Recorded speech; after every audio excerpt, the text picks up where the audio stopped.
The EV landscape is shifting dramatically in 2025.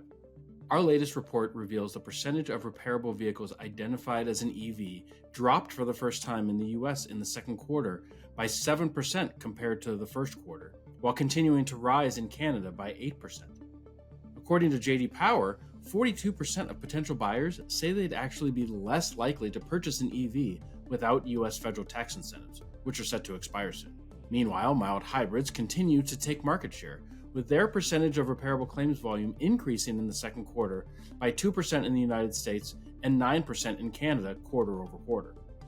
Download our complete second quarter 2025 plugged-in EV Collision Insights report to better understand what's driving these changes and how they'll impact the collision industry in the months ahead.